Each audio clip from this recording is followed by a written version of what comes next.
Muito bem. Meus irmãos, como nós fizemos na semana passada, a título de pegar o fio da meada, nós vamos fazer um rapidíssimo, mais ainda que semana passada, sobrevoo naquilo que nós já vimos, até chegar até o novo conteúdo, ok? Então, vamos orar antes de mais nada e iniciar o nosso estudo dessa manhã. Deus querido, nós mais uma vez somos gratos pela liberdade que experimentamos, ó Deus, de estudar a Tua Palavra.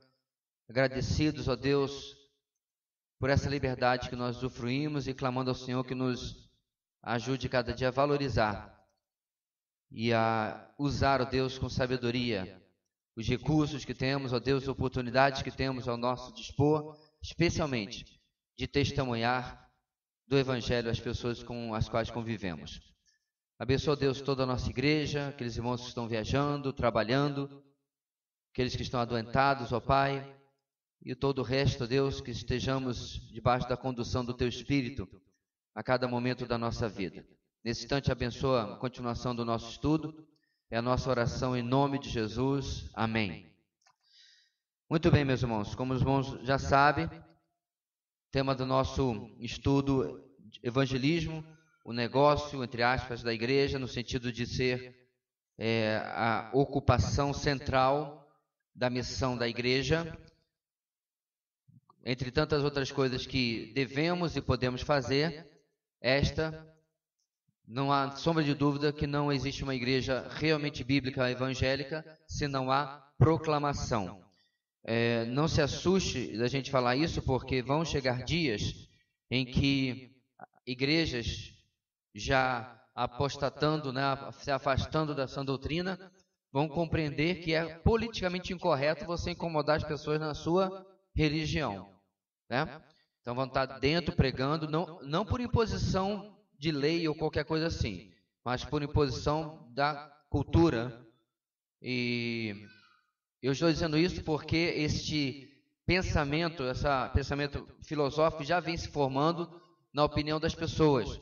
Mais de uma vez, bem sutilmente, a pessoa, assim, também colocando de maneira que não fosse politicamente incorreta, eu só acho que os evangélicos não respeitam a religião dos outros. Eu falei, por quê? Porque vocês vivem pregando, tá vendo só? Não é discordando, é pregando o evangelho. E a opinião já vem se formando de que um dia isso já vai ser algo de mala educação, de intolerância, de intransigência, e sim você já calcula aonde nós vamos chegar. Muito bem, então nós vimos nesses textos bíblicos que o evangelho não é uma questão de escolha, mas uma questão de mandato do Senhor para a vida do cristão, do discípulo, daquele que segue ao Senhor Jesus. Os versículos são incontestáveis. Tá fora, né? Obrigado. Projeção aqui. Pronto. Em sequência, nós vimos, meus irmãos, algo tão buscado em tantos ciclos hoje, quero ser cheio do Espírito Santo. Então eu vou subir do monte, eu vou descer no buraco, vou fazer sei lá o quê. Quando, na verdade, quando você vai para o Novo Testamento, o enchimento do Espírito tinha uma consequência, e essa era a proclamação do Evangelho. Todos ficaram cheios do Espírito e declaravam as maravilhas de Deus. E aí por diante, cada texto bíblico vai comprovar a mesma coisa. Encheram-se do Espírito. Então não houve repetição, por exemplo, do evento de Atos 2, saírem falando em línguas. Não saíram catando o demônio para pegar pelo pescoço e expulsar. Não saíram fazendo reunião quarta-feira do milagre, ou qualquer dia que seja do milagre. O que eles fizeram? Proclamaram o Evangelho como consequência do enchimento do Espírito.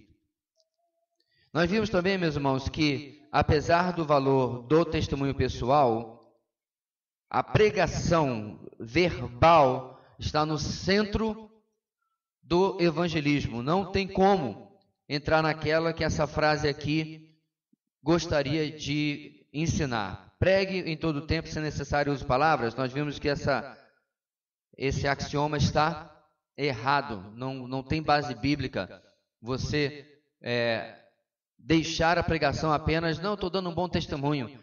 As pessoas vão compreender que é por causa de Jesus, do Evangelho. Não, não vão compreender. Não vão conseguir fazer esse pulo que você supõe que elas vão fazer. Elas vão apenas de achar que você teve uma ótima criação. Você é uma boa pessoa, certo? Você é um bom cidadão. Não vão dizer, não, deve ser porque ele é crente. Eles não vão chegar até essa conclusão, certo? Sem que haja a pregação do Evangelho. Na sequência, nós vimos pregar o que na pregação evangelística? A pregação é uma pessoa, é Cristo, e nós falamos sobre quem é Ele e o que Ele fez. Falamos também sobre o aviso, sobre o julgamento de Deus, porque a luz veio ao mundo e os homens amaram mais as trevas do que a luz. João 3:15, se não me engano. E finalmente falamos sobre a promessa do perdão de Deus diante do arrependimento. Ou seja, você não pode anunciar um Salvador sem deixar claro para as pessoas do que elas estão sendo salvas. Aqui já vale, meus irmãos, uma pausa de que o objetivo desse estudo não é que você faça, falei semana passada isso, né? Faz uma colinha na mão, eu vou seguir esse roteirinho aqui que o pastor deu na EBD, certo? Não, não é isso, meus irmãos. Na verdade, nosso intento é que a gente tire do nosso evangelismo o que não está aqui. Tire aquele vender de um peixe, né? Tem evangelismo que parece que a gente está vendendo carro usado. Já viu o vendedor de carro usado? Você pode pegar o Chevette 78. Ele é vendido como se fosse um carro novo. Rapaz, esse carro é a sua cara. Então, se você vai um pouquinho mais arrumado, aí já a sua cara já é... Esse Ford Fusion aqui é a sua cara. Aí eu falei assim, não, pai, então peraí que eu tô sendo hipócrita, porque minha cara não é essa não, é essa daqui, ó. Não tem dinheiro não, coisa tá ruim. Mas o vendedor de carro usado vai te vender desde o Chevette ao Fusion, ou ao carro mais caro que tiver lá. O negócio dele é fechar o negócio. É pragmático. Mas eu não tenho dinheiro. Não, essa semana estamos numa promoção sem entrada. Em 60 vezes. Mas 60 vai ficar pouco. 72, não tem problema. Ele quer vender. Evangelismo não é isso. Então a gente precisa, meus irmãos, deixar o conteúdo intacto. E para tanto, nós estamos estudando o que é o conteúdo de um evangelismo. Mas não é, de maneira nenhuma, um roteirinho para que nós ficamos presos, né, a ele. Muito bem. E aí nós destrinchamos esses 3 pontos, quem é Jesus e quem ele fez. Está aí o ensino sobre Jesus detalhado. Como eu disse, isso é só um sobrevoo, meus irmãos. Tudo isso está nos outros vídeos. Você pode pegar o fio da meada assistindo os demais, ok? Quem é Jesus e quem ele fez? Depois o aviso sobre o julgamento de Deus, mostrando que os apóstolos não esconderam a realidade do julgamento de Deus. E aí, finalmente, trazemos a promessa de perdão diante de arrependimento. E eles também não deixaram isso de fora. Eles trouxeram claramente que o Evangelho é uma oferta graciosa do perdão de Deus, da salvação em Cristo Jesus. Muito bem. Aí nós paramos aí, né, nas aplicações para a igreja de hoje. Foram 4 aplicações: culturalmente relevante, mas nunca adulterada pela palavra; apropriadamente contextualizada, mas nunca modificada pelo contexto; simples ao entendimento, mas nunca diminuída em seu conteúdo; e, finalmente, balanceada, destacando o dom gratuito da vida eterna, mas também o custo do discipulado. Então, meus irmãos, pastor, como é que eu aprendo a fazer isso tudo? Adivinha só? Fazendo. Então, o grande problema, meus irmãos, é que tem gente que acredita que você aprende evangelismo em curso de evangelismo. Esse nem foi o nosso objetivo aqui nesses domingos. Foi falar sobre evangelismo, purificar o nosso entendimento sobre evangelismo. Mas você aprende a evangelizar evangelizando. E como eu já destaquei, acho que na segunda aula, meus irmãos, se você é desafiado para uma carreira nova, e especialmente se você está desempregado ou aquela carreira oferece melhor do que aquilo que você ganha, E quando você chega ali, você descobre que o que você vai ter que fazer, você nunca fez na sua vida. O gerente, o supervisor diz, olha, é assim, é assado que você vai fazer. O que você faz? Você se vira para aprender. É ou não é? Se você, inclusive, é pai de família, não consegue nada na sua área, você aprende uma coisa nova, há uma necessidade. Então eu quero fazer essa comparação, meus irmãos, para que você tire da sua cabeça qualquer pensamento, qualquer resistência que lhe diga, eu não consigo fazer isso.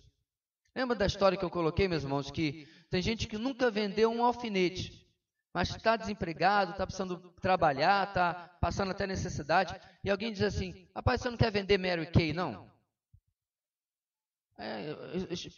Pensa que esse cabra sou eu, que ainda chamo pó compacto de Rouge, tão desatualizado que eu estou da vida. Sabe nem o que é isso, né? Que eu não sei fazer a diferença entre um batom e outro, e manteiga de cacau. Mas eu estou passando necessidade. Aí o que eu faço? Em questão de dias, meu amigo, se bobear, eu estou até maquiando para fazer demonstração. Porque eu tenho que botar comida sobre a mesa. E eu nunca trabalhei com venda, e eu não sei vender um alfinete. Mas eu já estou dizendo, olha, esse aqui é o teu tom de pele. Eu já estou sabendo diferenciar uma coisa da outra. O que é um perfume doce, o que é um, sei lá o quê, mais de madeira, enfim. Você entendeu o ponto, meu irmão? Agora eu pergunto, nós estamos falando sobre vida e morte. Nós estamos falando sobre a eternidade das pessoas. Não é mais importante do que aprender a vender Mary Kay? Mesmo que isso dependa do sustento da sua família? Então, meus irmãos, essa desculpa de que eu não sei falar, eu não sei me expressar, me perdoe, meus irmãos, é desculpa. É uma cortina de fumaça que a gente usa para não fazer algo que nós vimos lá nos nossos primeiros slides, que não é uma escolha, é uma ordem, um mandato do nosso Deus. Portanto, vamos ver algumas coisas exatamente sobre o que é o evangelismo pessoal. E onde nós vamos tomar o nosso estudo hoje. De todos os métodos de evangelismo, o evangelismo pessoal é, sem dúvida, um dos mais eficientes e de mais baixo custo entre todos. Se você vai fazer uma cruzada evangelística, se você vai fazer um mutirão missionário, o custo financeiro é considerável. Se você vai fazer um evento com, entre aspas, um grande pregador e vai contratar o número musical, pode botar a mão no bolso. Ontem o irmão me perguntou se eu achava uma boa ideia trazer um quarteto aqui. Ele me mandou um áudio do quarteto cantando, muito bom. Eu gosto de quarteto masculino. Mas eu falei, meu irmão, olha, a minha opinião é que isso aí vai ter o custo só de passagem, de R$ 4.500 a R$ 6.000, só de passagem. Isso pegando na promo. Porque se for ali no preço mais alto, pode botar aí uns 8 pau. 8 mil, né? Eu falei, é minha opinião pessoal que é um investimento muito alto, você deve calcular o que você está querendo fazer com esses irmãos aqui. Qual é a necessidade de trazê-los? Vai trazer um impacto? O que eu quero dizer com tudo isso, meus irmãos, é que para o evangelismo pessoal, você não precisa de passagem, você não precisa de hospedagem, não precisa de alugar algum lugar, não precisa de aparelhagem de som, não precisa de nada a não ser sua boca. Então, meus irmãos, é o mais eficiente e de mais baixo custo que possa existir. E é o modelo bíblico também de evangelismo. Então vamos dar uma olhada, meus irmãos, de como o Senhor Jesus nos foi modelo de evangelista pessoal. De como ele, na interação com as pessoas, ele compartilhou o evangelho e nos deixou exemplo de que não é necessário de maneira nenhuma uma grande elaboração, Não é necessário fazer um tratado teológico quando você está evangelizando. Inclusive, como você precisa ser, lembra que eu falei lá atrás? Culturalmente relevante, você tem que entender a cultura da pessoa. Como você precisa, de certa forma, diminuir a linguagem para alcançar aquilo que é possível para aquela pessoa sem diminuir o conteúdo. Tudo isso Jesus fez, sem tirar nem pôr. Letra A. Compartilhando o Evangelho a qualquer momento. Jesus não deixava de maneira nenhuma que o horário do dia, o local, fosse para ele qualquer impedimento para poder compartilhar o Evangelho. Se a oportunidade se apresentava, ele aproveitava. Se a oportunidade não se apresentava, ele aproveitava da mesma maneira se ele estivesse interagindo com alguém que precisasse ouvir sobre ele. Quais são alguns exemplos que a gente tem aqui? Nós temos Nicodemos. Em João 3:1, nós lemos que ele veio buscar Jesus, todo mundo sabe disso, né? De noite. Nós sabemos que ele o fez para provavelmente não ser visto pelas pessoas. Então, em uma cultura, em uma época, melhor dizendo, que não havia eletricidade, as pessoas dormiam muito cedo. 18 e pouco da tarde para de noite, já está escuro.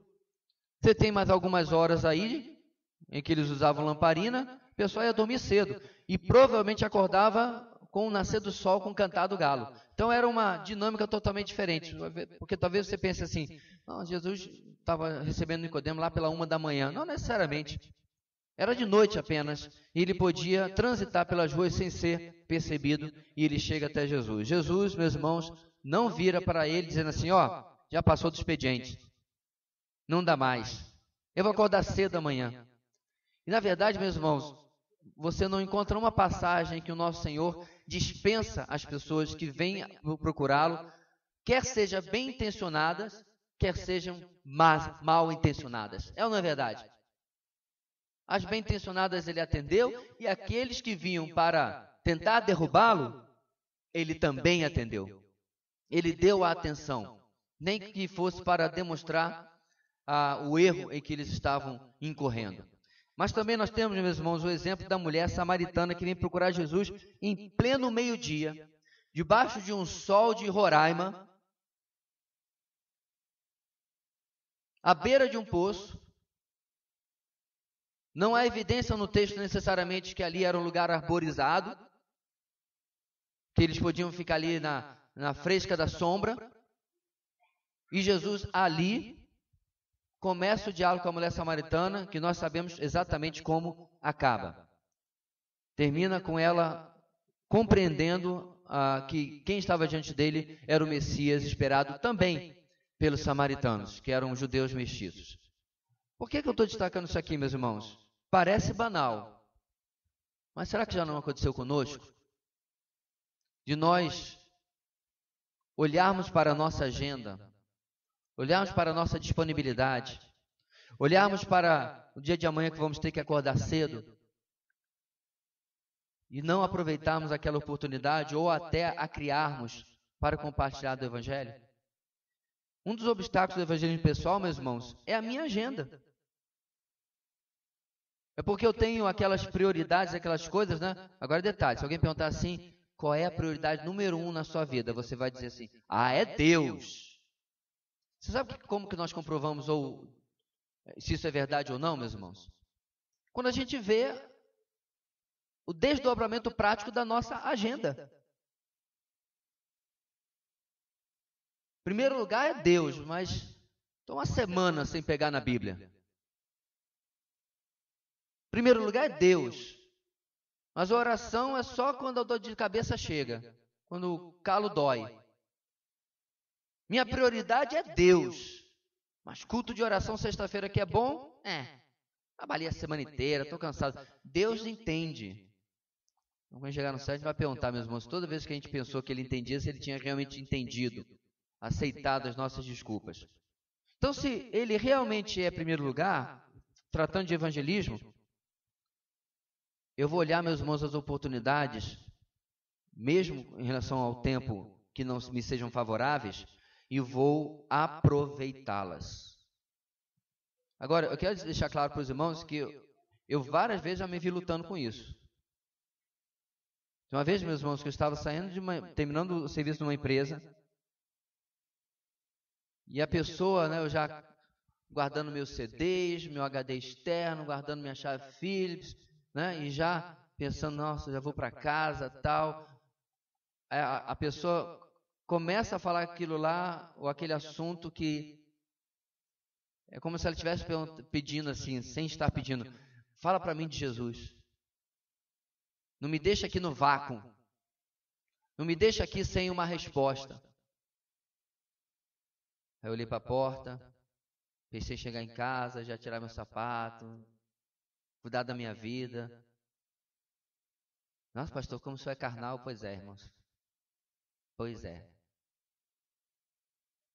Aquele dia, meus irmãos, o Espírito Santo teve que pegar pela orelha. Como que eu estava... Sabe aquela situação, meus irmãos, que é como uma bola levantada na rede sem bloqueio? É só virar a mão e cortar? Então você não pode, esse foi o que o Espírito Santo falou no meu coração, você não pode deixar passar uma situação dessa porque vai atrapalhar o meu conforto. Vai atrapalhar a minha conveniência. E Jesus nos mostra, meus irmãos, que inclusive João capítulo 4 começa, lhe era necessário passar por Samaria. Não era uma questão de rota, de geografia, era uma questão da vida daquela mulher. Jesus nos ensina também, meus irmãos, letra B, produzindo um terreno comum para compartilhar o Evangelho. Como eu falei, quando a oportunidade se apresenta ou nós a produzimos, nós precisamos tratar a pessoa naquilo que lhe é acessível, comum, aquilo que ela compreende. No caso de Jesus, de Nicodemos, Jesus usa o nascimento, uma experiência universal.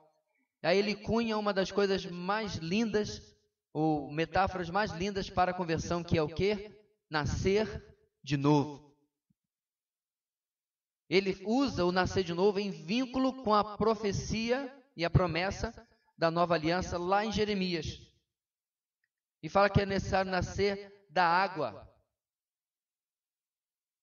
E Nicodemos não entende. Jesus dá uma certa repreendida nele. Você é mestre de Israel? Como é que você não entende essas coisas? Mas ele usa algo que ele compreendesse. Lembra que nós falamos, meus irmãos, semana passada, que no evangelismo você não deve usar evangeliquez? Você não deve usar uma linguagem que a pessoa vai dizer assim, peraí que eu perdi o meu dicionário de evangeliquez, meu dicionário gospel aqui, eu não estou acompanhando o que você está falando. Você precisa baixar o seu vocabulário, algo que seja ao alcance daquela pessoa. Mas ele fez a mesma coisa com a mulher samaritana. Água.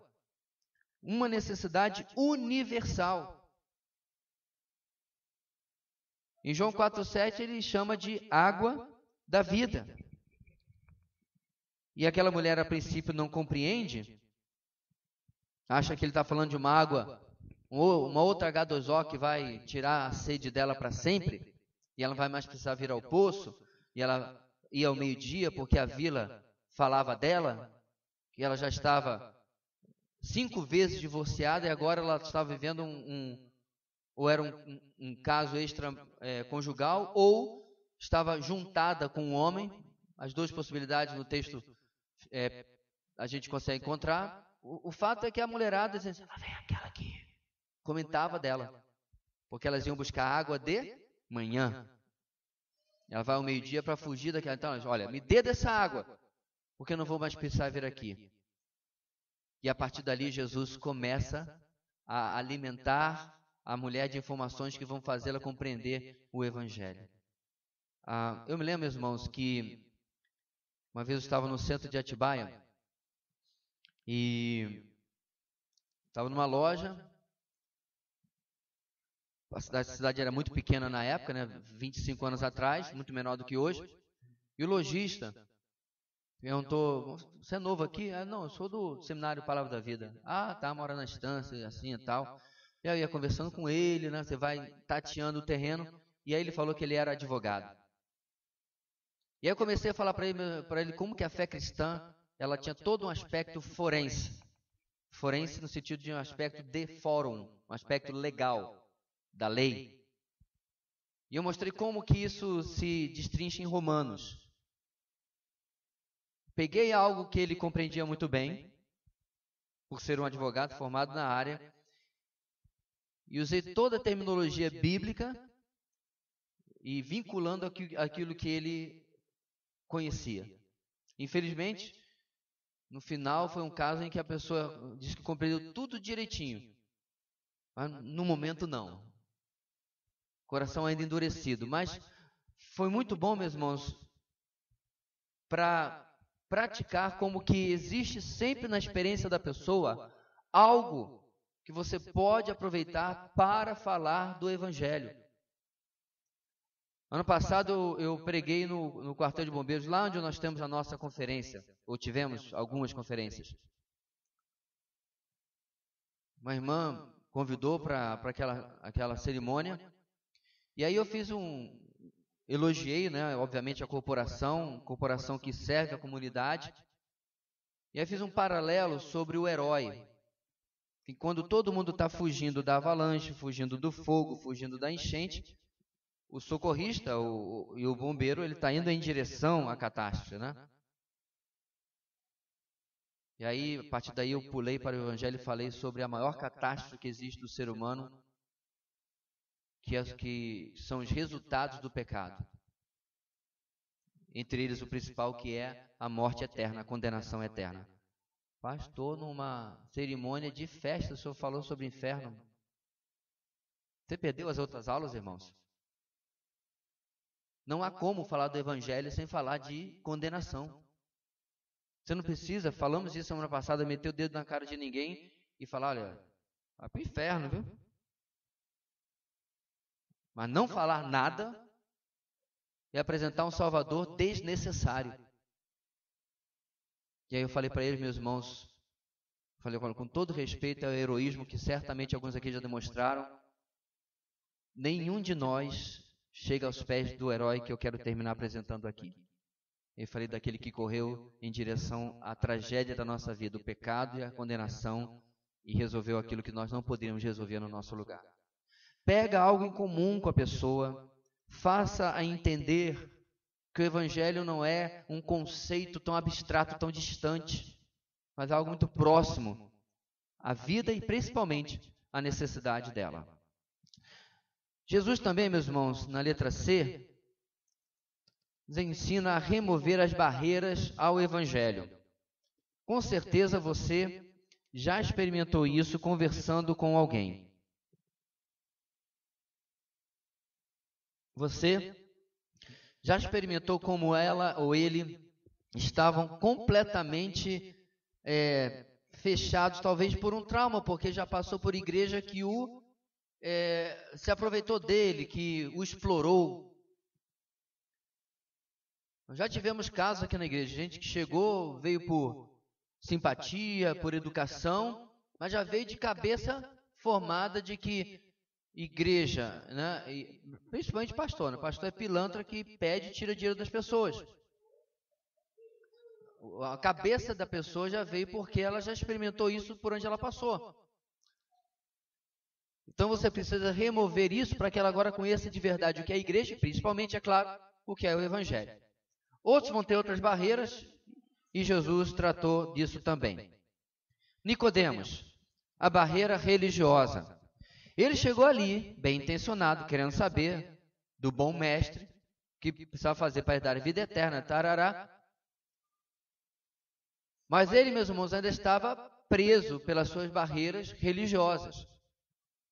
E Jesus quebra isso como? Primeiro, ele dá um conceito que se ele realmente conhecesse Deus e as Escrituras, ele deveria conhecer, que é do nascer de novo, baseado na profecia de Jeremias. Você precisa nascer da água e do Espírito. Está dentro da promessa da nova aliança. Tem uma mensagem do pastor Michael Horton, escreve Horton, Michael é mais comum, né? Se você colocar no YouTube, Michael Horton, João 3,16, nascer de novo, você acha essa mensagem, onde ele mostra claramente o vínculo entre Jeremias e João 3. Muito bem. Então Jesus trabalha mostrando ele esse conceito e depois questionando, você é mestre em Israel e está por fora disso aí? O que passa? Como pode isso? Você devia estar me ensinando. Ou seja, já mostrou de um jeitinho, detalhe, irmãos, nada PC, nada politicamente correto, nada sutil, que Nicodemos estava gastando a vida dele em uma mentira religiosa, no caso. O que ele faz com a mulher samaritana, meus irmãos? Barreira social. Como que você é judeu e fala comigo que sou samaritano? O desejo daquela mulher era parar a conversa ali. Acabou. Vocês nos tratam mal, por que eu deveria, inclusive, lhe ouvir? E aí Jesus vai, dinamita essa barreira. E aí ela vai com a barreira religiosa. Nosso pai Jacó e tal, Samaria, Jerusalém, e Jesus não altera, não adultera, não adula. E fala assim, vocês adoram o que vocês não conhecem, nós adoramos o que conhecemos, porque a salvação vem dos judeus. Eu fico pensando, meus irmãos, quem faz propaganda e marketing vai à loucura com Jesus. Senhor, não pode ser assim, você vai perder a freguesa, vai perder a cliente. Ela nunca mais vai voltar aqui.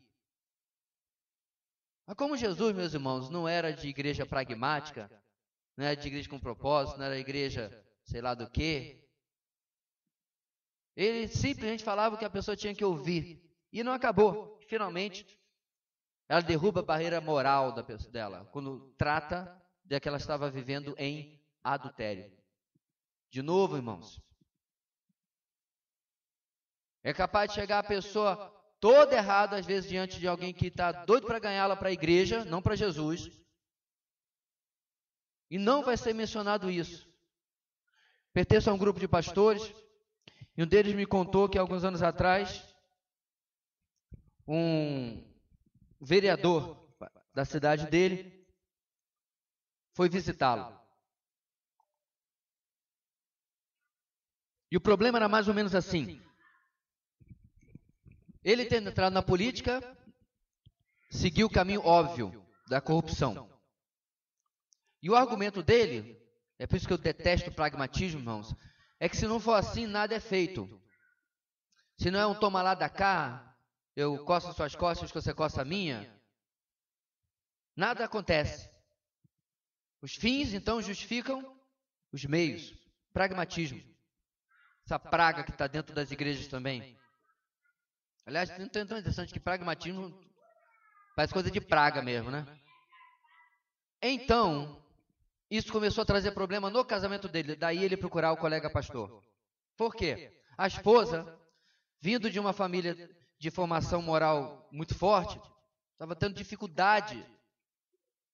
Quando ela começou a compreender que o estilo de vida que eles estavam vivendo era incompatível com o que ganhava um vereador. E o casamento deles estava começando a entrar em crise, porque ela falou assim, olha, eu não aceito isso. E aí o nosso irmão, meu colega pastor, ele falou assim, o problema é que ele achava que eu ia ficar do lado dele, porque a esposa estava trazendo problemas para o casamento. Aí ele falou assim, não, meu amigo, você está trazendo problemas no seu casamento. Porque você está trazendo um mau hábito, um mau procedimento, inclusive procedimento criminoso, para dentro da sua casa e tornando a sua esposa cúmplice disso. Então, se você valoriza o seu casamento mais do que um mandato que pode não passar de 4 anos, e não tinha chegado nem na metade do primeiro, você vai reconhecer a razão que ela tem no que ela está falando com você e vai mudar o seu procedimento. Eu preciso dizer que ele nunca mais voltou naquela igreja?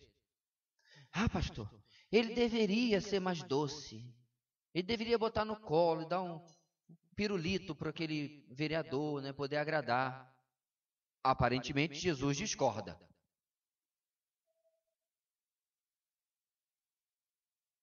o que eu vejo, meus irmãos, que as pessoas estão tão de olho grande para encher os bancos das igrejas, que não é que eles chegariam para esse vereador e diria que ele estava certo, mas iria contornar a situação, em vez de falar do problema, dizer assim, olha, eu creio que Deus tem uma solução para isso daí. A solução é ele abandonar o pecado, mas ele não ia dizer isso. Ia falar aquilo que não ia agravá-lo, não ia desagradá-lo, não ia irritá-lo. O máximo possível para que ele pudesse ter, inclusive agora, o dízimo de vereador, né, na igreja dele. E trazê-lo na esperança que, de repente, depois pudesse ajudá-lo a mudar ou não um pouco na sua vida. Jesus não fazia isso. Qualquer barreira de pecado para que a pessoa não pudesse entender o Evangelho era endereçada por ele.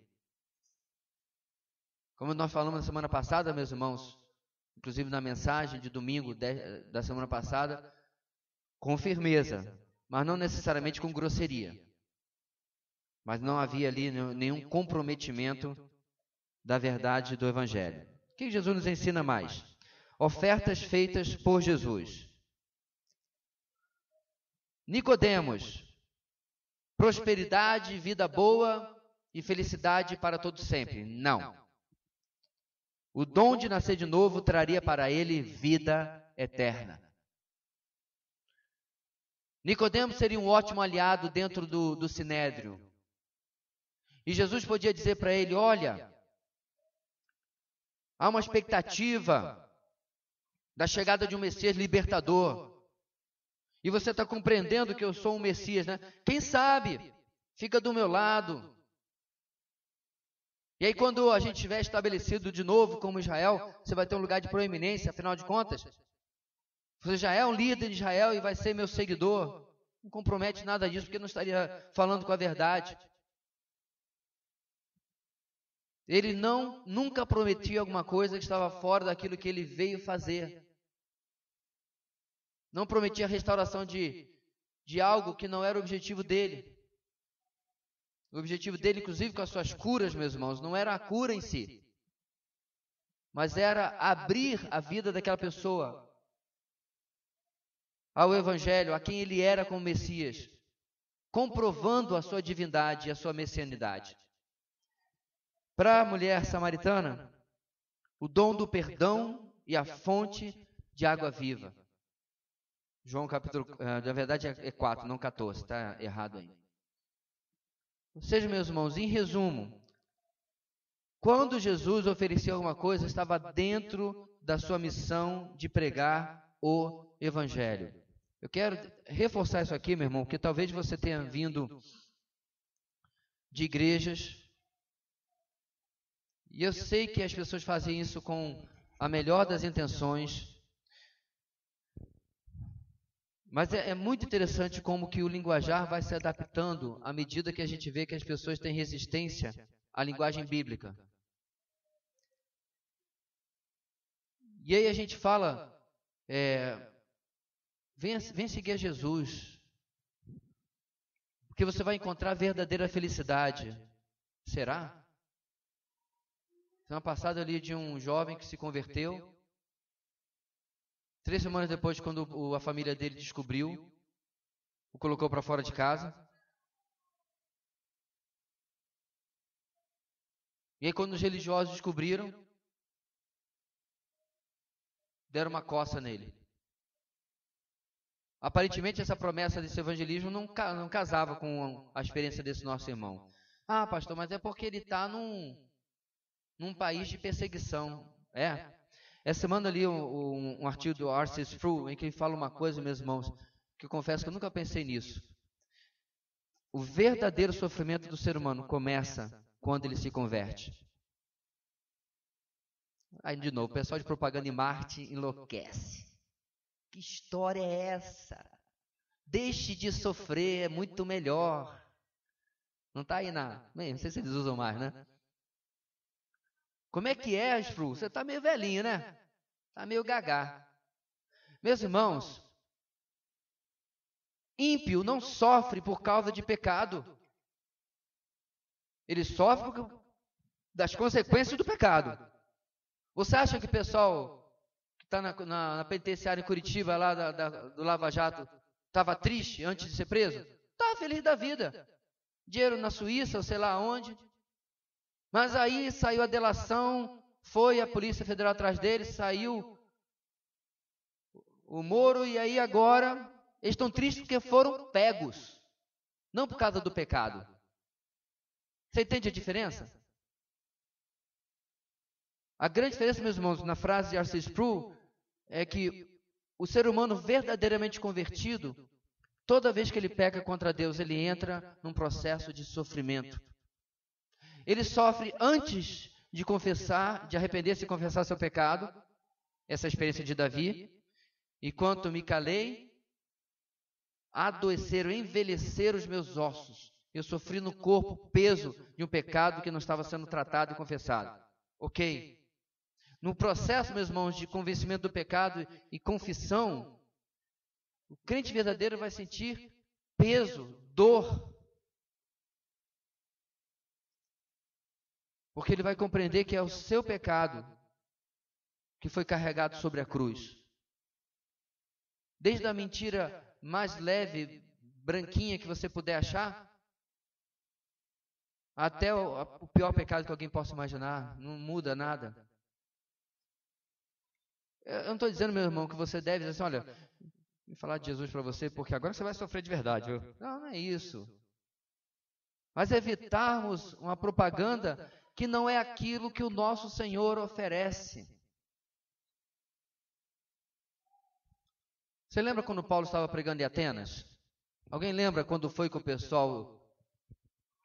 Está todo mundo ouvindo, né? Atentamente a Paulo. Quando é que eles surtam? Quando ele fala da ressurreição. Quando nós pregamos o Evangelho, meus irmãos, que não contém o Evangelho, as pessoas vão ouvir de boa. E aí no meio do caminho você fala assim, rapaz, inclusive queria lhe convidar. Está chegando agora o dia, final de outubro, mocidade da nossa igreja vai ter uma festa fantasia. Não é Halloween não, viu? É festa fantasia. Acontece de ser no dia 31 de outubro. Mas queria lhe convidar para você vir conosco e tal. Aí você mostra como é que a sua igreja é bacana, é legal, cool. E a pessoa fica. E vai ficando.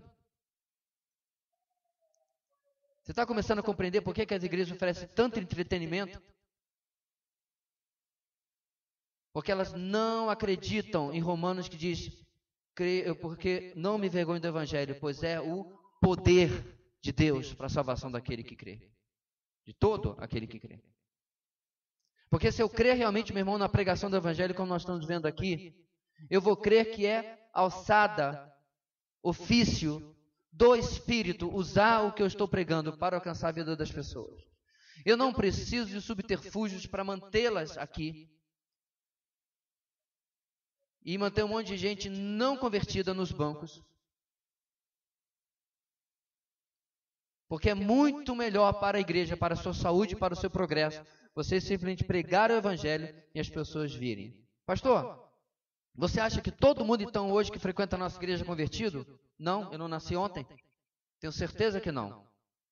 E se não fosse deselegante, eu poderia citar inclusive alguns nomes. Porque, meus irmãos, as pessoas também procuram até igrejas saudáveis por religiosidade, por amizade. Eu só me questiono o quanto elas terão que cauterizar a sua consciência de ouvir vez após vez sobre pecado, perdão e redenção e não compreenderem o Evangelho, não se dobrarem o Evangelho. Mas vai acontecer. Tenho absoluta certeza disso. A grande diferença, meus irmãos, é que eu acredito biblicamente que quando o Evangelho é pregado em sua pureza, a palavra é pregada na sua pureza, o mínimo das pessoas que vão querer ficar sendo submetidas a esse abuso nunca vai ser igual a um lugar onde a mensagem agrada, onde o Evangelho agrada, você vai ter um número muito maior de gente que vai ficar lá e não vai ser incomodada. E vai ficando, vai ficando. E, meus irmãos, os fins não justificam os meios. Pregue e ofereça aquilo que o Senhor quer. O pastor estava falando com a minha amiga. O problema dela é que o filho foi diagnosticado com um problema sério de saúde. Ok? Você tem uma resposta, meus irmãos, 100% segura para o problema do filho dela? Tem? Não. Você pode orar pelo filho dela? Você deve orar pelo filho dela. Inclusive com ela. Se é uma colega de trabalho, fala assim, eu queria fazer me comprometer com você. Eu vou orar em casa, vou levar para a minha igreja. Mas eu queria que todo horário de almoço a gente se reunisse para orar pelo seu filho. Você concorda? Ela está desesperada. Ontem um pastor meu perdeu uma ovelha de 22 anos, até agora não sabe do que ele morreu. Por que não fica desesperado com uma criança, um adolescente, um jovem que cai doente, ninguém sabe? Então ela está nisso, ela vai querer orar com você. Agora, a tarefa é você aprender a diferenciar entre a oração por algo que Deus pode fazer. Se Ele quiser, pode fazer, não há dúvida nenhuma nisso, mas você não sabe se vai fazer. E você não prometeu o que você não pode prometer. E você fazer a diferença entre você oferecer o Evangelho e algo que você pode garantir 100% de certeza que Deus fará na vida daquela pessoa se ela buscá-lo como Senhor e Salvador. Há uns anos atrás eu conversava com 2 jovens. Uma já frequentava a igreja, ele mais ou menos. Um namoro de vários anos em crise. Vieram, pastor, para nos ajudar, porque a gente não quer terminar, mas está difícil, a gente só vive brigando assim, assado e tal. Vocês precisam nascer de novo. Como é que é? Essa reunião vai ser 10 passos para restaurar o seu namoro? Não. Até porque talvez seja muito bom que vocês terminem o namoro. Nessa altura eu acredito que o que não era convertido, ou melhor dizendo, nenhum dos dois era, mas o que não gostava muito de igreja estava pensando assim, rapaz, perdi minha tarde, o que eu vim fazer aqui? Preguei o evangelho aos 2, e os 2 se comprometeram com o que eu havia falado. Até aí eu não posso falar nada, porque eu ainda não tenho um medidor de salvação, né? Salvatômetro, assim, deixa eu ver aqui, quem está, quem não está. E os 2 oraram, entregando a sua vida a Jesus, falei sobre tudo que tinha que falar. Passado algum tempo, o namoro realmente acabou. Essa irmã continua seguindo o Senhor até hoje. E eu fiz o casamento dela algum tempo atrás. E hoje a namorada dela seguiu a sua vida para o mundo, demonstrando, meus irmãos, quem realmente aquele dia se rendeu aos pés do Senhor e quem não só fez para ver se podia salvar um relacionamento.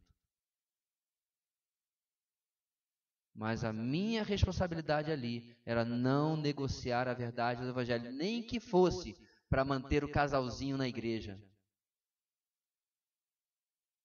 Não, acho que vocês vão frequentar uma classe de namorada da nossa igreja.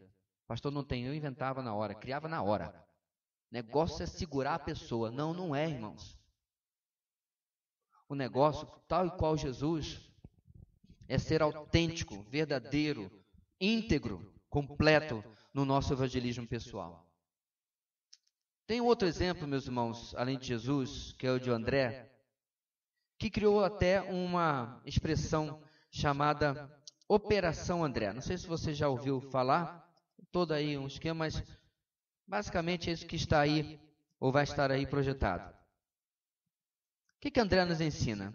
Ele mesmo ouviu o evangelho de João Batista e seguiu a Jesus. Então, primeiro é a nossa experiência de conversão, certo? Recebemos o evangelho, ouvimos a Jesus. Vamos ler esse texto, João 1,40?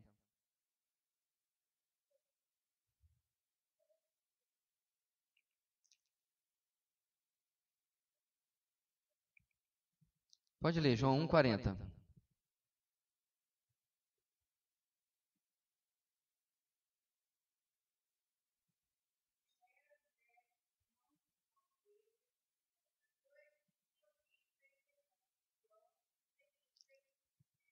Ok. Então André recebe o testemunho, segue a Jesus, e o que ele faz? Olha na sequência, letra B. Ele buscou seu irmão Pedro. Então a primeira coisa que a gente aprende aí, meus irmãos, é que ele vai logo atrás daqueles que estão mais próximos dele. No caso, seu irmão. E às vezes a gente fala que é a pessoa mais difícil da gente testemunhar o evangelho e tal, é a pessoa da família. Realmente às vezes é. Mas nem sempre. Tem muita gente que foi alcançada através de um membro da família que foi alcançado. Nem sempre a gente tem tanta resistência dentro da família. Isso não é uma máxima absoluta. É uma máxima relativa. Há famílias onde os familiares são resistentes e há famílias onde a conversão de uma pessoa engatilha a conversão, às vezes, da família inteira. Mas o detalhe, não passa por osmose, não é vírus, não passa por contágio, passa porque aquela pessoa, tal qual André, vira, letra C, para ele e compartilha as boas novas, dizendo para Pedro, nós encontramos o Messias. Qualquer judeu, meus irmãos, ia ficar impactado com essas palavras. Então, quando nós conhecemos a verdade, a primeira providência que nós temos que tomar, meus irmãos, tal qual o exemplo de André, é compartilhar essa verdade. Agora, meus irmãos, sabe o que acontece com a maioria dos convertidos? Eles começam a entender que evangelismo é coisa para gente muito experiente. Se a pessoa, que loucura! Se a pessoa acabou de se converter, nós começássemos o discipulado pelo evangelismo.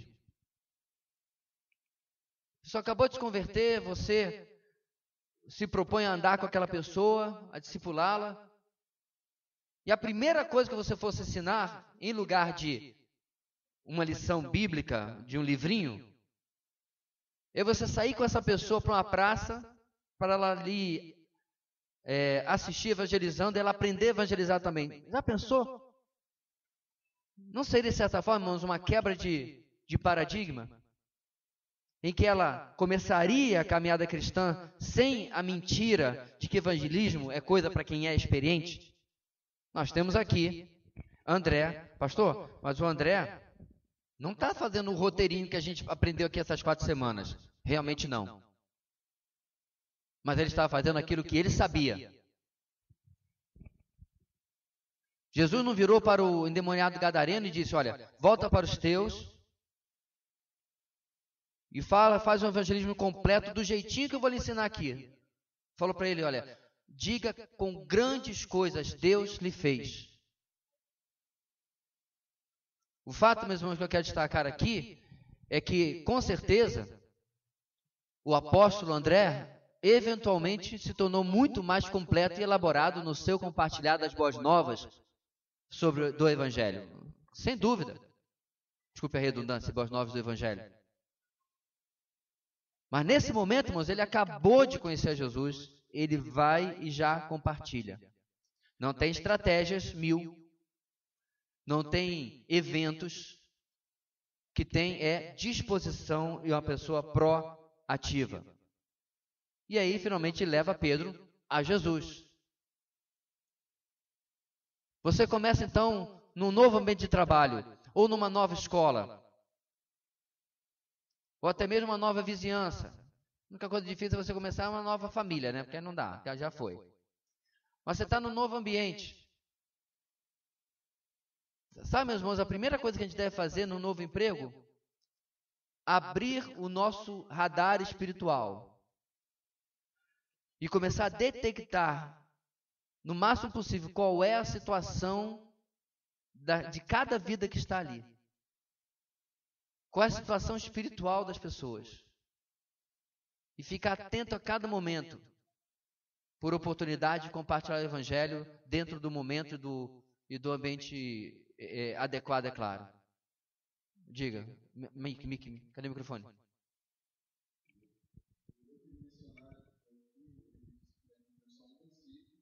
Sim. Pronto. O Thiago está lembrando do Joaquim, lembra? Desse tamanho. O nome dele é assim mesmo, é o A e o O invertido, do nome normal, o comum, que é Joaquim, né? Joaquim. O Joaquim, missionário, esteve aqui, você lembra bem. E aquele dia, meus irmãos, quando ele falava, eu estava sentado bem ali. E eu olhei rapidinho para a igreja, para as cadeiras, eu vi o pessoal assim, balançando a cabeça em, como eu diria, uma mistura de assombro e incredulidade consigo mesmos. Um versículo reuniu a comunidade e compartilhou. Já pensou, meus irmãos? Se nós começássemos a ver isso com cada novo convertido da nossa igreja, nós ensinássemos a chegar na sua família e compartilhar o evangelho logo de saída, sem maneirismos, sem agressões, obviamente, sem pedestais e nariz empinado, nada disso. Sem apontar dedos, mas falar do que o Senhor fez na sua vida com o evangelho. Então, um ótimo exemplo que o Tiago está lembrando, meus irmãos, de como esse tal de grande preparo que as pessoas acham que é necessário, na verdade não é. Algumas considerações mais sobre o evangelismo pessoal. Compreensão da experiência pessoal com o evangelho. Ou seja, para passar alguma coisa, eu preciso entender em mim aquilo que está acontecendo. O que eu quero dizer com isso, meus irmãos? Muitas vezes as pessoas não evangelizam porque elas sequer entendem o evangelho. Anos de igreja. E elas logo começaram a ser ensinadas sobre maneirismos, evangélicos. E não sabem mais pregar o evangelho. Ou, de repente, nunca aprenderam. Hoje já se fala, meus irmãos, tanto que você vai em determinadas igrejas e você assiste um culto de 1h30, 2 horas, onde você não consegue espremer 1 grama de evangelho. Na verdade, Charles Spurgeon já dizia isso. Na época dele havia mensagem e você não encontrava 1 grama do evangelho. Pastor, mas leu a Bíblia. Significa nada. Se você pega o texto bíblico e alegoriza numa mensagem triunfalista, ou mensagem utilitarista para ver se resolve os problemas da vida da pessoa e despreza a questão do evangelho, não adianta nada. Tem um livro, meus irmãos, que eu não canso de recomendar para casados e aqueles que um dia planejam, que é o livro do Dave Harvey, Quando Pecadores Dizem Sim. Qual o grande diferencial do livro do Dave Harvey? Que ele demonstra, meus irmãos, como que a solução para o casamento não é 5 passos para salvar o seu casamento, 10 passos para restaurar seu... Quem já leu, meus irmãos, o que ele apresenta como solução para o casamento? O evangelho. Pastor. O evangelho não é aquele negócio que a gente faz para ser salvo? Não. Eis aí o problema. O evangelho, meus irmãos, não é apenas uma porta pela qual você entra, ele é um caminho pelo qual você caminha, pelo qual você anda. Não é você entra pela porta do evangelho e depois começa a aprender as outras coisas importantes da vida cristã. O evangelho é o que importa na vida cristã. Não é à toa que o livro do nosso próximo assunto na IBD é a vida centrada no evangelho. Não a vida centrada nos 10 passos para resolver o problema. Ou na filosofia, ou na psicologia, ou na sociologia. A grande questão, meus irmãos, eu não consigo compartilhar porque eu não tenho compreensão pessoal do evangelho. Eu não estou dizendo, meus irmãos, que essa falta de compreensão, essa pessoa não é convertida. Não é isso. Porque eu creio, meus irmãos, que a misericórdia do nosso Deus é tão grande que quando há arrependimento e fé, há salvação. Agora você compreende o que é a diferença de você? Como poderia dizer isso? Você compreende uma coisa, mas não sabe explicar? Já teve nessa experiência? Você não sabe colocar em palavras aquilo? Quantas vezes, né? Então, é tipo assim, olha, eu não sei explicar. Talvez você é uma pessoa que não é muito boa com as palavras, não é muito bom para dar aula para alguém. Quantas vezes você vê a pessoa repetindo o mesmo vocabulário porque ela não sabe explicar o que ela está nem pensando? Ora, meus irmãos, isso é triste quando se trata de qualquer assunto da vida. Você comprova com uma pessoa de repente que não é muito lida, que às vezes não conhece nem bem a língua que a gente fala, né? Agora, isso não pode acontecer com o Evangelho. Isso não pode acontecer porque, inclusive, ano retrasado, nós estudamos aqui nesta igreja que uma das marcas de uma igreja saudável é uma compreensão bíblica do Evangelho. Agora eu pergunto, meu irmão, se eu lhe perguntasse, ou lhes desse a palavra para você explicar o que nós vimos há cerca de 1 ano e meio, nem se lembra quanto tempo atrás, foi antes até do livro do Gran Conato sobre doutrinas, né? Será que você conseguiria relembrar o que nós vimos? Mas deixa eu dizer uma coisa para você, meu irmão. A noção do Evangelho ela é tão oposta à nossa natureza, mesmo regenerada, que eu concordo plenamente com o que Martim Lutero nos aconselhava. Pregue o Evangelho para si mesmo todo dia, porque todo dia você esquece dele. Todo dia, meus irmãos, a nossa tendência é sermos carnais, legalistas, religiosos. Muito mais do que ser evangélicos, na acepção da palavra. Porque é o que a nossa carne gosta. O Evangelho humilha a carne, então ela luta contra ele o tempo todo, para que a gente entre numa vida espiritual de meritocracia, de merecimento, de realizações. E aí nós somos lembrados, meus irmãos, o tempo todo, precisamos nos lembrar desse conteúdo. Outra consideração importante para o evangelismo pessoal: compreensão da realidade de outros. É um pouco daquilo que nós vimos no domingo, meus irmãos, quando Jesus expõe a pecaminosidade daqueles homens. Hoje a mensagem é a continuação, mesmo texto, né? Por que isso é importante? Eu tenho um cliente muito rico, ou tinha, né? Às vezes quando eu ainda faço uma coisinha ou outra para ele, porque a gente tem toma lá da cá, troca de produtos. Mas essa semana eu fui com ele para ver, inclusive, se ele podia patrocinar a nossa conferência. E enquanto eu conversava com ele, eu fiquei pensando naquilo que eu já pensei sobre a vida dele tantas vezes, tão rico. Uma família que é, quando você vê as fotos, né, de estúdio, tão bonita, os filhos. A casa é um deslumbre. O IPTU daquela casa deve ser 10 a 15 vezes o IPTU da minha. Pra ter uma ideia, eu tive que colocar 4 roteadores para poder o Wi-Fi pegar na casa dele. Para repetir o sinal. Eu contei 4 empregadas. 4.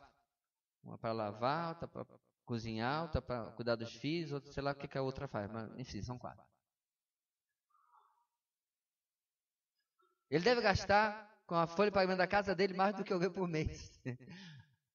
Meu ponto aqui, meus irmãos, é que o mundo diria: esse é o cara que chegou lá. Venceu na vida, não precisa de mais nada. Inclusive, até onde eu sei, um cara muito justo com os funcionários dele. Um cara que faz tudo certinho. Só falta ser crente, né? Falta o que então, irmãos? Tudo. Essa é a realidade dele.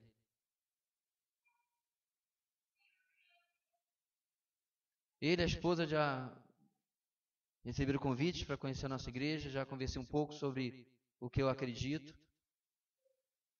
Ouviram educadamente, a vida seguiu. Porque eles acham que já tem tudo. Ricos, abastados, saudáveis, mas como diz Jesus em Apocalipse, eles não sabem que estão nus cegos, doentes e miseráveis. Não funcionou para os faraós, não vai funcionar para eles também, tudo que eles estão oferindo. Meu ponto aqui, meus irmãos, é que talvez você tenha pessoas muito parecidas, que talvez nem sejam tão ricas assim, mas no seu ambiente de trabalho. Nem todo mundo que você vai evangelizar está com a vida desgraçada. Aliás, veja bem, meus irmãos, é mais difícil evangelizar uma pessoa onde tudo está indo bem do que aquela que a vida está desgraçada. Porque na cabeça dela, ela está sendo abençoada, inclusive por Deus. Aquele Deus cultural que a gente já falou aqui tantas vezes, né? Que ele acredita, ou ela.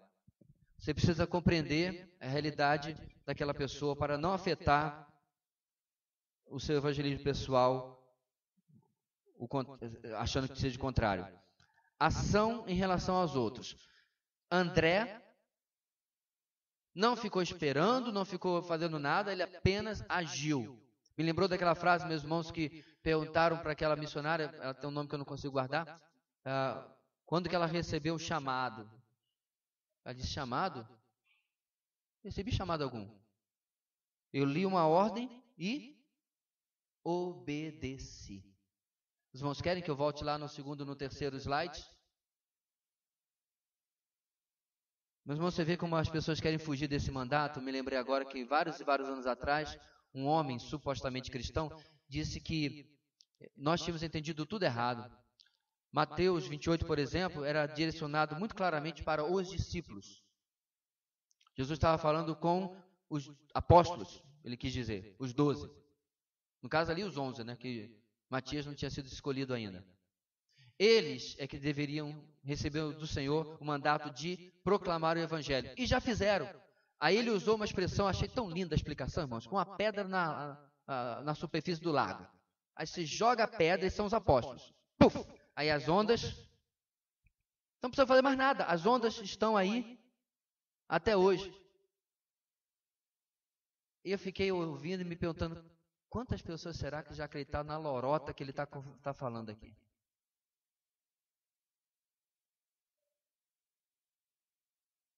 Eu também acho que várias, porque é confortável. Ah, tá. Olha, que semana que vem eu ia para uma visita evangelística. Estou eu aqui perdendo meu tempo, porque as ondas do laguinho estão chegando ainda.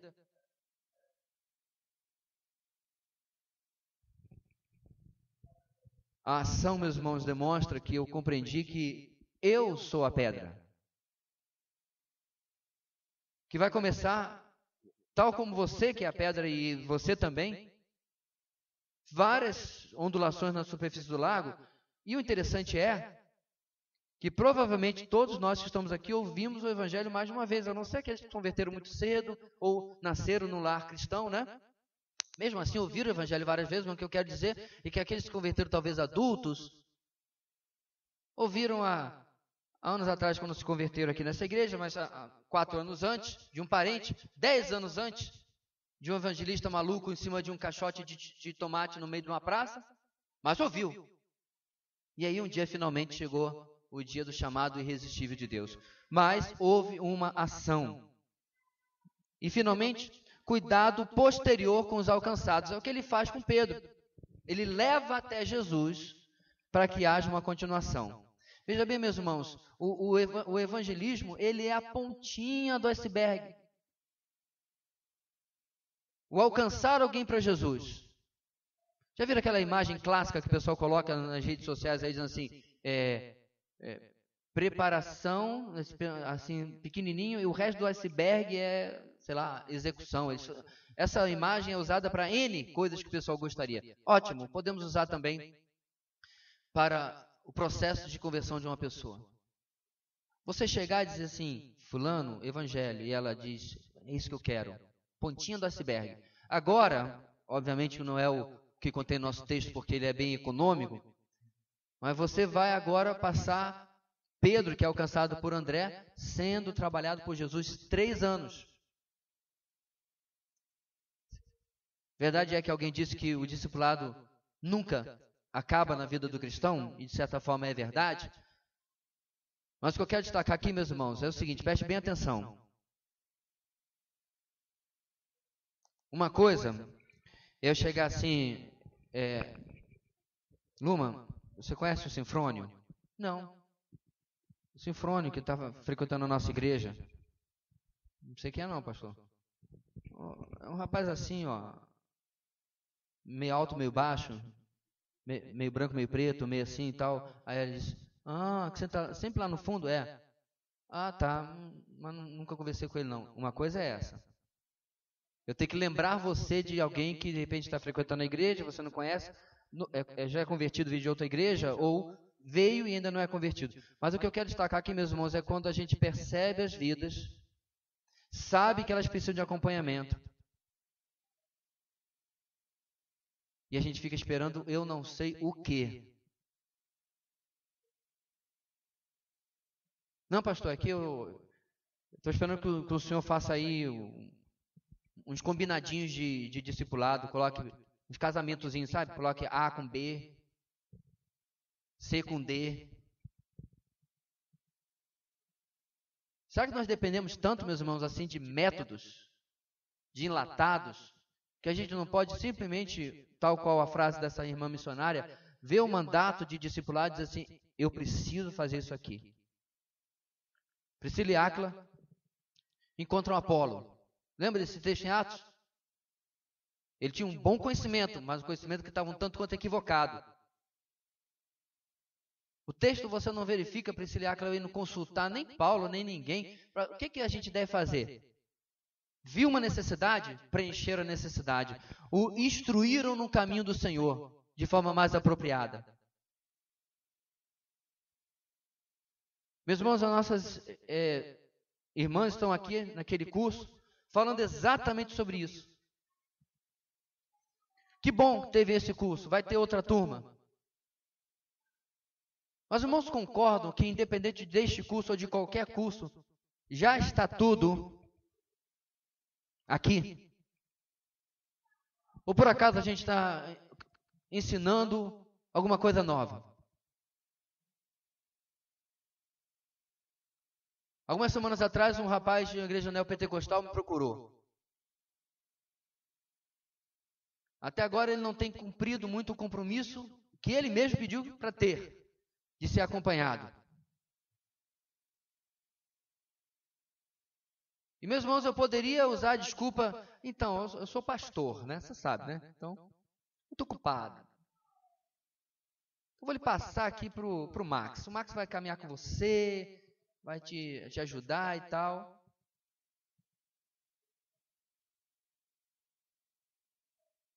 Há uma necessidade daquele irmão de que eu não posso lhe garantir nem que seja irmão.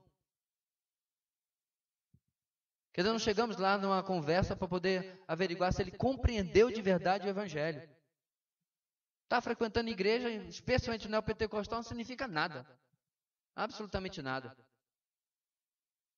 Mas não dá, meus irmãos, para uma pessoa bater literalmente na porta da sua casa. Bem, se bem que ele bateu na porta do meu WhatsApp, mas dá no mesmo. E dizer, não tenho tempo. Da mesma maneira como não tem condição na igreja de perceber que há necessidades continuamente chegando. E aí, no evangelismo também há necessidade de nós acompanharmos posteriormente aqueles que estão sendo alcançados. Eu sei, meus irmãos, que o vosso pastor parece às vezes um disco furado, lembra dessa expressão que a gente usava antigamente? Mas compreenda, meus irmãos, é importante repetirmos essas coisas. Até que e depois que estejamos obedecendo-as, estejamos vivendo-as. Em lugar de ficar tentando preencher tempo de EBD com novidades, revisitar as mesmas verdades para que elas sejam cada vez mais presentes na vida da nossa igreja. Então, meus irmãos, esses são alguns detalhes, não esgotando o assunto, sobre evangelismo pessoal. Agora eu queria tratar de uma outra questão, que é o evangelismo em grupo. Também válido. Mas antes de falar sobre evangelismo em grupo, primeiramente é importante salientar que o evangelismo em grupo não pode tomar proeminência diante do evangelismo pessoal.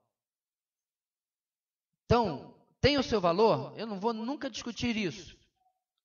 Mas não pode ser, meus irmãos, com um perigo imenso de prejudicar a missão da igreja, que se torne o carro-chefe da igreja. Continuando nosso parágrafo, pois, primeiro, afasta a igreja do modelo muito mais bíblico. Quando você encontra na Bíblia o evangelho sendo apresentado em um grupo, pelo menos na primeira vez que isso ocorre, aquilo não foi planejado. Atos capítulo 2, simplesmente acontece, a oportunidade se apresenta, em que, perplexo com as pessoas pregando no seu próprio idioma, eles perguntam: o que é isso? Então, Pedro se levanta, diz o texto, com os 12, com os 11, e o que ele faz? Ele começa a explicar que aquilo era o cumprimento da profecia de Joel capítulo 2. E dali ele embica falando sobre Jesus e apresenta o evangelho da maneira como a gente está falando aqui, falando do erro deles, do pecado que eles haviam cometido em condenar o Senhor da vida e apresentando a salvação. Inclusive, como nós já destacamos na aula passada, quem é que faz o apelo em Atos capítulo 2? É Pedro? Não. Quem faz o apelo é o povo. Eles viram para Pedro e dizem: o que faremos? Eles foram esmagados pelo senso de culpa por terem participado do assassinato de Jesus. Forte, né, quando a gente fala assim, mas é a expressão da verdade. Participaram do assassinato, mataram o Senhor da vida, como Pedro vai usar, se não me engano, agora, depois no capítulo 4. E aí eles fazem esse apelo e Pedro termina com aquela última parte que a gente falou, apresentou perdão diante de arrependimento e salvação. Muito bem, meus irmãos. Então, em primeiro lugar, afasta a igreja por quê? Ora, se a igreja tem bazar evangelístico, malabarismo evangelístico, cuspidor de fogo evangelístico, sei lá o que evangelístico, tem um monte de evento. A tendência é que a igreja largue o evangelismo pessoal. Ah, pastor, o senhor está chutando? Não, não estou chutando. O Instituto Cristão Americano fez uma pesquisa. Constatou-se que menos naquelas igrejas, naquela região, de 6% dos membros das igrejas tinham o hábito, o costume, a cultura de evangelizar as pessoas com as quais conviviam. Isso significa, mesmo uma congregação de 100, 6 pessoas apenas. Agora, aquela igreja ensaiava a cantata de Natal, ia cantar na praça, para todo mundo. E aí no final o pastor assumia o microfone e trazia uma breve mensagem evangelística. Aí o que todo mundo da igreja falava? A nossa igreja é muito evangelística. Não, não é. Não é. Você teve 40 irmãos cantando e um pastor pregando. Isso não é uma igreja evangelística. Isso é uma igreja ativista. Tem muita atividade. Mas se resume a apenas isso, não é uma igreja evangelística. O evento de evangelismo em grupo, ele não é um problema em si, o problema é o efeito colateral que ele causa. E geralmente causa. Em as pessoas usarem aquilo como um argumento de que nossa igreja é uma igreja evangelística. Quer ver outra distorção, meus irmãos? Inclusive fui chamado para pregar exatamente sobre isso há um tempo atrás. Nossa igreja é uma igreja missionária. Por quê? Porque levanta oferta missionária. Não, meu irmão, isso não é uma igreja missionária. Uma igreja missionária é a igreja que evangeliza. Mandar dinheiro, meus irmãos, é a coisa mais fácil que existe. Meus irmãos, mandar dinheiro é mais fácil que orar por missões. Acredite-me. Falei para vocês que eu ganhei um cofrezinho aí, no aniversário meu, não lembro, no Dia dos Pais. Toda moeda, tu comprou pão, sobrou uma moeda, estou até com uma aqui no fundo do bolso. Já estou guardando minha oferta missionária. Vai ficar mais fácil quando chegar aí a campanha, eu já estou com o meu alvo perto dele de alcançar. Agora você acha que eu orei por missões cada vez que uma moedinha caiu no fundo do cofre? Não orei. E eu não evangelizei na mesma proporção que cada moedinha caiu no fundo do cofre. Então, Comunidade Batista Videira, se você quer realmente ser uma igreja missionária, isso que nós estamos vendo no último mês é o que deve acontecer com pelo menos a maioria de nós. Eu não tenho ilusão, meus irmãos, que uma igreja vai ter 100% de pessoas envolvidas em nenhuma prática espiritual. Eu não tenho a ilusão de que nós vamos ter 100% de pessoas fazendo devocional, lendo a Bíblia todo dia, evangelizando, estudando boa teologia, gostando de boa pregação, 100% orando. Não tenho essa ilusão, irmãos. Nós temos níveis diferentes de maturidade e de crescimento. Mas eu compreendo que Jesus se vira em Apocalipse 2 e 3 e critica aquela igreja no que ele critica, porque a maior parte da igreja estava participando daqueles pecados. E se não era a maior parte estava sendo omissa diante daqueles pecados. Irmãos, entendem a diferença? Porque se nós temos, meus irmãos, 55, 60, 70% de uma igreja que evangeliza todo dia, eu concordo que essa igreja é uma igreja evangelística, é uma igreja missionária. Que eu espero que contagie o restante ainda que falta. Mas uma igreja, conforme a pesquisa que eu acabei de apresentar, e eu confesso a vocês que eu tenho tanto quanto temor de promover a mesma pesquisa entre nós, 6% não. Pode dar os milhões que realmente os americanos dão para missões, viu?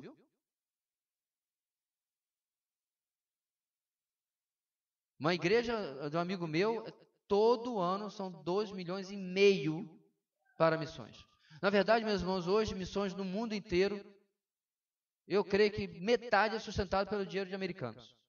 Ainda, apesar da igreja evangélica nos Estados Unidos não estar indo bem das pernas. Mas é um país extremamente rico. Só você consultar no Google o que é o PIB dos Estados Unidos comparado com o Brasil, a renda per capita dos Estados Unidos comparada à do Brasil. Aí você vai entender que é muito mais fácil escrever um cheque do que fazer o restante. Pois, diga, microfone.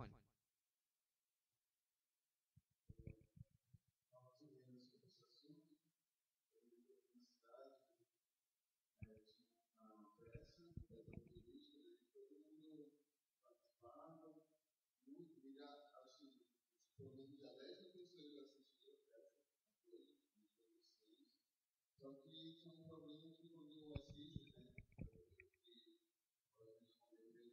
pegava nas igrejas, não tinha pessoas para trabalhar, para visitar, para procurar, para então, assim, uma das deficiências que eu seria isso, porque, como eu falei, exemplo, no doutorado, né, para a Ana, uma graça, pega do pé, tá, hoje você eu se comportei. Aí, isso, muito bonito. Só que essas pessoas tentaram falar, mas elas não tentaram cuidar deles. Por isso, Billy Graham fez uma conferência evangelística em Singapura, obviamente 20, 30 anos atrás. Das dezenas de milhares de pessoas que foram às reuniões, tiveram 7.500 decisões. Repare bem, decisões. Eu não falei conversões. 7.500 decisões. Passados 6 anos, apenas 20% dessas 7.500 pessoas estavam congregando nas igrejas, que dá 1.500 pessoas. Pastor, mas alcançou 1.500 pessoas. Meu ponto aqui, meus irmãos, é que se o nosso alvo é o mínimo possível,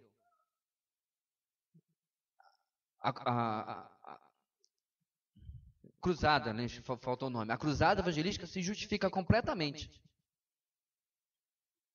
Agora eu faço a pergunta: o que impedia das pessoas alcançarem essas 1.500 pessoas no seu evangelismo pessoal? Absolutamente nada. Mas geralmente a nossa omissão em fazê-lo. Antes de nós continuarmos, irmãos, eu não estou dizendo, e tanto que está ali como método de evangelismo, que não se deve ter o evangelismo em grupo.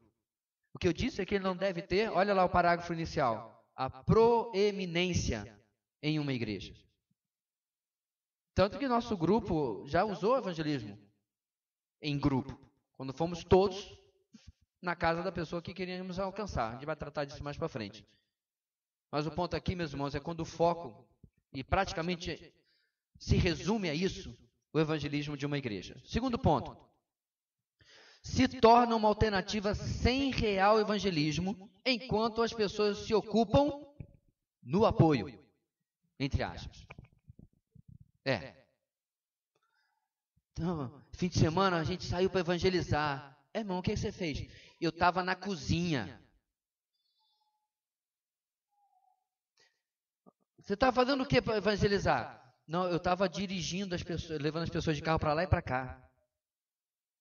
Pastor, nós somos um corpo. Todo mundo tem que fazer uma função. Meus irmãos, eu não me converti ontem. Os crentes se escondem atrás de funções secundárias para não fazer o primário. É por isso, meus irmãos, que eu não morro de paixões por coral. Eu não morro de paixões, já toquei, por banda. O que eu perturbava a vida dos meus amigos na banda era se eles viviam o resto da vida cristã, se eles congregavam, se eles liam a Bíblia, se eles evangelizavam. Que graças a Deus eu aprendi isso na igreja de onde eu vim. Porque subir no palco para tocar era mole. E extremamente envaidecedor. Você começa a ser conhecido. É quando você começa a chegar no lugar e alguém chega assim, vocês vão tocar tal coisa? Vocês, rapaz, estão conhecendo a minha música. Mas quando você chega em casa, você diz o que para sua mãe? Mãe, eu estava evangelizando. Estava nada. Estava seguindo, meus irmãos, o seu sonho. Irmãos, a coisa é tão ridícula que até foto posando para a capa do disco, não era CD, nós tirávamos. Sabe? Olhando para o nada. Hã? Pro chão é coisa de youtuber. Capa de disco a gente olha para o nada. Ou olha desafiadoramente para a câmera. Dependendo da linha da banda, né? O passado me condena. As coisas que a gente faz. Ponto aqui, meus irmãos, é que alguém tem que cozinhar, é verdade. Alguém tem que dirigir o carro, com certeza. Mas a criatura vai dizer, passa 30 anos na igreja. 30 anos dirigindo o carro da tal da cruzada evangelista, sei lá o que houve. Essa criatura vai dizer para mim que evangelizou? Não, ela não evangelizou. Você quer ter uma função de apoio em um evento evangelístico, de evangelismo de grupo? Ótimo, você vai ter então dupla jornada. Sim, meu irmão. Você vai dirigir o carro e você vai evangelizar. Você vai cozinhar e depois de esquentar a barriga no fogão, vai esfriar no evangelismo. Porque esse é o mandato bíblico. Caso contrário, irmãos, as pessoas vão passar décadas se escondendo atrás de funções da igreja. E eu não estou ficando, irmão, só apenas no evangelismo, não. Tem gente que eu sou o tesoureiro da igreja. Desde quando? A pessoa já está tremendo com Parkinson. Há 50 anos. Quantas pessoas você ganhou para Jesus, irmãos? Eu não tive tempo, eu era o tesoureiro. Eu não tive tempo porque eu estava no coral. Não tive tempo, eu tinha que pregar expositivamente. Pastores que se escondem atrás de ministério também, para não evangelizar. Eu não tenho coragem, meus irmãos, no grupo de pastores que eu participo, de jogar bomba. Os irmãos podiam colocar aqui uma estatística de quantas pessoas você evangeliza por ano? Que era capaz do pauzinho não ficar azul nunca. Né? Ninguém vai ver, vai responder a mensagem. Porque, meus irmãos, isso é um fato real. E a gente precisa realmente compreender que apoio é apoio, mas não é evangelismo. Não é aquilo para o qual nós fomos chamados a fazer. Então, pastor, próxima vez que tiver uma coisa aqui na igreja, eu quero ficar no apoio, não, porque senão só vai ficar lembrando de mim quando estiver fazendo. Não, eu vou lembrar a você e a mim que nossa jornada vai ser dupla. Se a gente está indo para fazer evangelismo, você está carregando a caixa de som, né, o bom e velho ar livre que tinha na época de garoto, hoje eu acho que deve ter até proibido, né? Tem tanta lei aí. Só não é proibido o boteco perto da minha casa, ficar tocando pagode até 1 da manhã. Mas evangelizar na praça às 3 da tarde, com uma caixa de som, se bobear, deve ter alguma lei contra isso. Mas você carregou a caixa, beleza, coloca a caixa, instala o som, agora vai atrás de alguém para você evangelizar. Jornada dupla. Terceiro lugar, o evento, entre aspas, substitui a missão de certa forma. E a gente tem que tomar cuidado, meus irmãos, para que isso não aconteça no nosso meio. Mas sobre evangelismo em grupo, o que nós podemos fazer? O evangelismo público, em pequenas concentrações. Esse é um dos planos que eu tenho para este ano. Como eu disse, nós estamos mostrando porque tem sim a sua validade de fazer pequenas concentrações em que é uma coisa que a gente fazia muito no seminário, em que alguém faz uma demonstração do evangelho, enquanto as pessoas, as outras, ficam no meio da multidão e depois interagem com quem está ali. A gente fez isso muitas vezes no seminário, usando pintura, usando pequenos esquetes. Nada disso deixa de ter o seu valor. Voltando ao primeiro parágrafo, desde que não seja o carro forte, o carro-chefe, a única coisa que a gente esteja fazendo. Aliás, esse tipo de concentração tem uma vantagem que você está utilizando-a para depois fazer o evangelismo pessoal. Né? Alguém faz o primeiro momento, mas logo depois, infiltrado na multidão, estão os irmãos, os crentes, que aí vão interagir, vão conversar com as pessoas, né, sobre aquilo que ouviram. Estão ali meio agente secreto, depois participa. Né? Então, o evangelismo público em pequenas concentrações, eu acredito que tem um grande valor. O evangelismo através de visitas usando os grupos de vida. Para aqueles que não são da nossa igreja e ouvirem essa gravação depois, o grupo de vida são pequenos grupos, são grupos familiares que nós temos na nossa igreja. Não precisa ser G12, MDA, sei lá o que, para você usar desse tipo de reunião, porque eles têm em si uma grande valia quando forem conduzidas biblicamente. Só uma nota do tradutor para quem não conheceu o dia a dia da nossa igreja. Muito bem, meus irmãos. Essa semana no nosso grupo de vida, nós já anunciamos que do nome das pessoas que nós estamos coletando como alvos evangelísticos, nós vamos periodicamente, não toda semana, periodicamente, talvez uma vez por mês, uma vez a cada mês e meio, não importa.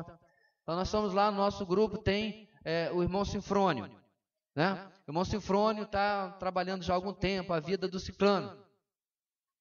E aí, combinado conosco, ele vai conversar com o ciclano e vai perguntar se ele poderia receber algumas pessoas da igreja naquela reunião que eu venho lhe convidando tanto tempo. O pessoal já conhece você, quer lhe visitar, e a gente vai lá. Pastor, isso funciona? Em si, não. Nenhuma estratégia funciona ou deixa de funcionar. Agora, se a sua pergunta é, Deus pode usar isso? Pergunte à França. A França foi alcançada exatamente dessa maneira.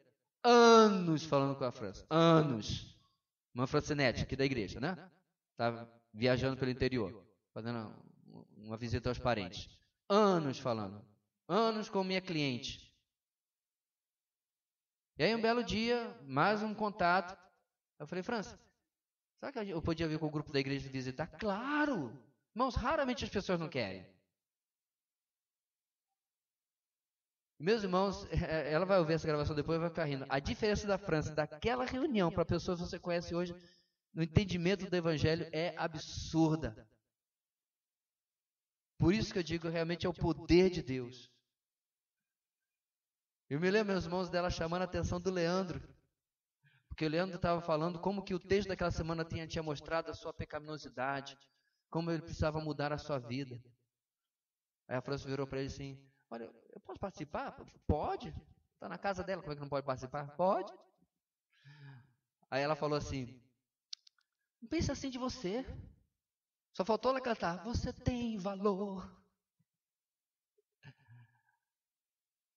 Não é porque, irmãos, ela havia ping-pongueado num monte de igreja, mas nunca conheceu o evangelho. E agora ela ouviu alguém falar do que ela pensava sobre si mesma, no caso do irmão Leandro, diante do evangelho, diante da realidade do nosso pecado e da salvação em Cristo Jesus. E aquilo foi o começo. E hoje você sabe, a família inteira aqui, na exceção, é claro, do marido. O meu ponto aqui, meus irmãos, é que isso não é um método de ó, faz isso que é batata. Não, não é batata, cenoura, beterraba, não é nada. É um instrumento muito bom para ajudar no evangelismo pessoal que o participante do seu grupo de vida já está fazendo. Não é chegar assim, tudo bem, fulano? Tudo bem? Então, meu nome é Joverci, eu trabalho com vocês aqui há 5 anos. Seu nome é Suelma? Não? Suêmia? Sabe nem o nome da criatura. Aí do nada você fala assim, eu posso ir com o pessoal da igreja na tua casa? Não é isso, irmão.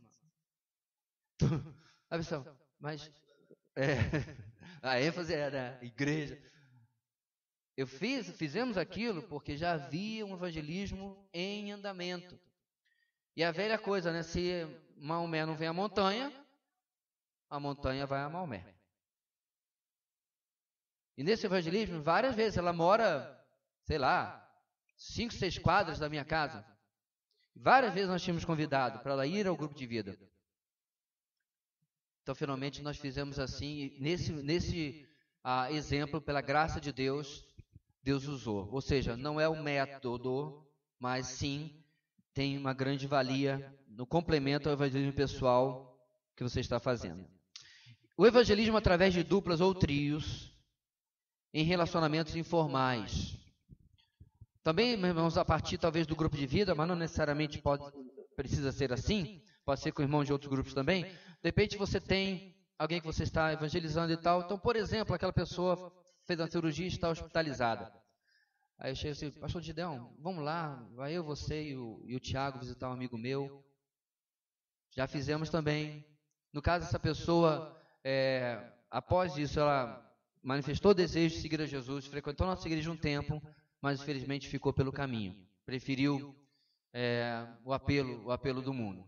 Mas funcionou a certo ponto e funciona se assim o Senhor desejar. O meu ponto aqui, meus irmãos, é que nós estamos imitando o evangelismo em grupo que Jesus fez com os 70. Ele não enviou 70, ele enviou 35 grupos. Os 70 foram em duplas de 2, né? Foram em duplas, ou seja, foram 35 missões. E alguém, um estrategista podia dizer, poxa, por que não 70 missões? Manda cada um para um lugar. Bem, em primeiro lugar, Jesus mandou, está mandado. Em segundo lugar, é óbvio, meus irmãos, que o apoio de um companheiro, ou no caso do exemplo aqui do nosso slide de 2, lhe ajuda e muito. Nós fomos fazer uma visita uma certa vez, meus irmãos, e eu de propósito deixei os irmãos tomarem a frente, falarem e tudo mais. E eu fiz o quê? Um crente mais antigo, né? Um pouquinho só. Eu complementei, ajudei naquilo que eles estavam falando. Os dons se completam em duplas ou trios, como também, é claro, em um grupo. Então, é de grande valia você usar isso. E detalhe, também focando em relacionamentos informais. Não é você chegar lá com dois irmãos da igreja, nós viemos aqui, jovem, lhe fazer uma visita para trazer o sacrosanto evangelho aqui no seu leito hospitalar. A ideia aqui, meu irmão, que você pode fazer a mesma coisa, não precisa ter leite hospitalar. Chama a pessoa para comer com você. Chama a pessoa para um passeio. Vai subir a montanha, fazer escalada, fazer caminhada. Chama a pessoa para ir junto. Construa relacionamentos. E assim você pode incluir outras pessoas da igreja e trabalhar. Muito bem. O evangelismo após eventos da igreja. Você pode usar o ponto C ou o ponto B para, de repente, você tem nosso Dia da Família, né? Se não está marcado, 2 eventos no primeiro semestre, no segundo, se não me engano, é 1º de maio e 7 de setembro, para nós termos aquele Dia da Família de comunhão da nossa igreja. Aliás, vou até divulgar logo esse calendário para você, né, salvar a data. E o meu ponto aqui, meu irmão, às vezes quando o pessoal pergunta o que não precisava nem perguntar. Pastor, posso levar descrente? Claro que pode. Poxa, pode. Descrente, crente, não tem limite não, meu irmão. Quanto mais gente, melhor. E aí, meus irmãos, o que acontece geralmente nesses eventos? Detalhe, eu não estou querendo usar aquilo como pretexto evangelístico. Aquilo não é evangelismo. Mas, muitas vezes a pessoa vai num evento desse, que é planejado para a igreja, não é pretexto para atrair as pessoas de fora, tá? Mas a pessoa percebe, olha, crente é gente normal, ó. Nada no igarapé, joga vôlei, paga mico na gincana. Poderia marcar o nome de algumas pessoas aqui, mas eu vou poupá-las. Quebra ou não quebra paradigma? Porque muita gente tem preconceito sobre quem que é o crente, né? Uma vez eu convidei para um evento desse, a pessoa perguntou, mas, deixa eu perguntar, mas vocês vão ficar lá só rezando? Eu falei, tu não conhece o meu povo. Aí eu falei assim, não, olha, vai ter um momento, se você quiser usar o termo momento espiritual, deve durar uns 30, 40 minutos, mas depois nós vamos ter um momento de lazer, vamos ter o almoço. Você já fez um junta-panelas? Não! Você precisa conhecer o junta-panelas. Ou seja, você pode usar aquele evento. Agora, tem que ter o depois, né? O após. É onde você pode usar aquelas pessoas que você viu que ele mais se aproximou. Mulher que é bom de papo, né? Chega lá, sua visitante vem, e aí 2 ou 3 chegam perto, já se aproxima. Ou de repente já conhece, Boa Vista é um ovo desse tamanho. Ah, fulana, pá, trabalhamos junto ali na escola tal, no departamento tal. Né? E você pode usar aquilo como um evangelismo em grupo para continuar o trabalho com aquela pessoa. Ok? Então, meus irmãos, o evangelismo em grupo em si não é ruim. Esse não é o problema. Essa não é a nossa questão aqui. A questão é qual é o foco, qual é aonde você está, qual a ênfase, perdão, que você está dando a ele. Muito bem, nós vamos ficar por aqui. Na semana que vem, nós vamos falar de uma coisa chamada escala de Engel. E nós vamos nos perguntar, avaliando, se isso é algo válido, tá? E aí que nós vamos continuar na semana que vem. Bem, adquira o seu livro do nosso próximo assunto, já está lá.